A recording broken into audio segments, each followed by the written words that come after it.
देख रहे हैं पवर न्यूज भारत। గౌరవనీయులు పెద్దలు దైవ సమానులు కేసీఆర్ గారిని విజ్ఞప్తి చేస్తా ఉన్నా, మీకు ఒక సూచన చేస్తా ఉన్నా. దయచేసి మీ చుట్టూ ఏం జరుగుతున్నదో ఒకసారి చూసుకోండి నాన్న. నన్ను ఇవాళ బయటకు పంపొచ్చు, నేను మీలాగా స్ట్రేట్ ఫార్వర్డ్ ఉంటా, నిజాలు మాట్లాడతా. నేను ఉద్యమం నేపథ్యం నుండి వచ్చిన కాబట్టి నాగ్గా ఉన్నది లేనట్టుగా లేనిది ఉన్నట్టుగా మోసం చేయాలని చెప్పో ఇంకోటి చేయాలని చెప్పో మాట్లాడను. స్ట్రేట్ ఫార్వర్డ్గా ఇష్యూస్ మాట్లాడతా కాబట్టి నన్ను ఇలా బలి చేసి పర్వాలే. కానీ రేపటి నాడు ఇదే ప్రమాదం రామన్నకు కూడా పొంచుంది, రేపటి నాడు ఇదే ప్రమాదం మీకు కూడా పొంచుంది. అల్టిమేట్గా బీఆర్ఎస్ పార్టీని హస్తగతం చేసుకోవడానికి జరుగుతున్నటువంటి కుట్రలో భాగంగానే ఇవాళ నన్ను ఎలిమినేట్ చేయడం జరిగింది. నేను ఇవాళ ఓపెన్గా అడుగుతా ఉన్నాను, హరీష్ రావు గారికి నేను సూటి ప్రశ్న వేస్తున్నా, ఈ రాష్ట్ర ముఖ్యమంత్రి రేవంత్ రెడ్డి గారికి కూడా నేను సూటి ప్రశ్న వేస్తున్నా. నా మీద కుట్రలు ఎప్పటి నుండి ప్రారంభమైనాయి?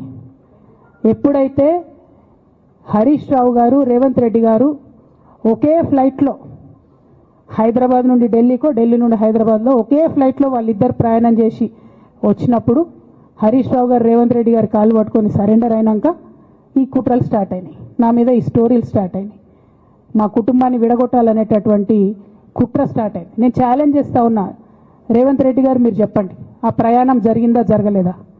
హరీష్ రావు గారు మీరు చెప్పండి, ఒకే ఫ్లైట్లో మీరు రేవంత్ రెడ్డి గారితో కలిసి వచ్చిండ్రా రాలేదా? ఆ తర్వాత నుండే నా మీద ఈ కుట్రలు జరుగుతున్నాయా లేదా? సరెండర్ అయింది మీరు. ప్రతి ఒక్క విషయంలో దాదాపు ఒక 7-8 ఇష్యూస్ ఉన్నాయి, ఇన్సిడెంట్స్ ఉన్నాయండి. అఫీషియల్ పిఆర్ఓ ట్వీట్ చేస్తాడు, Congress party official PRO tweet చేస్తాడు, ముఖ్యమంత్రి గారు పిఆర్ఓ, ఈ పాల వ్యాపారంలో అవినీతి జరిగిందని.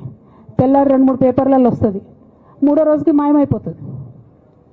అదే కేటీఆర్ గారినేమో 3 సార్లు విచారణ పేరుతో పిలిచి వేధిస్తారు.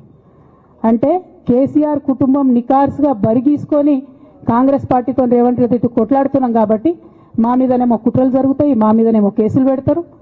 మీ మాత్రం 1 or 2 days హెడ్లైన్స్ వస్తే తర్వాత న్యూస్ గాయబవుతుంది. ఎన్ని జరగలే చెప్పండి హరీష్ రావు గారి విషయంలో? ఫస్ట్ పాల వ్యాపారం మీద ఏమొచ్చినాయి ఆరోపణలు? ఆనాడు బీఆర్ఎస్ పార్టీ గవర్నమెంట్లో SC ST BC హాస్టళ్లకు Harish Rao గారి పాల వ్యాపారం నుంచి పాలు సప్లై చేసిరనే ఆరోపణలు అయోధ్య రెడ్డి గారు ట్వీట్ చేసిండ్రు. గతం 2 రోజులు పోయింది ఆరోపణ. ఎందుకు? సరెండర్. నెక్స్ట్ ఒక అభియోగం చేసిరు ముఖ్యమంత్రి గారు, రంగనాయక్ సాగర్ దగ్గర ఆయన ఫామ్ హౌస్ ఉంది, అది ప్రభుత్వ భూమి, కబ్జా చేసిండని. 1 day headline, 3rd day news గాయబ్, నో కేస్ నథింగ్. కేటీఆర్ పరిస్థితి ఏంటి? ఎన్ని కేసులు పెట్టిరు కేటీఆర్ అన్న మీద?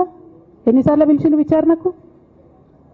ఇవన్నీ పక్కన పెడదాం, నిన్నటి లేటెస్ట్ ఇష్యూ మాట్లాడదాం. కాళేశ్వరం కానీ ఇంకోటి కానీ ఏ ప్రభుత్వంలో అయినా పొలిటికల్ పాలసీ చేసేవాళ్ళు విధాన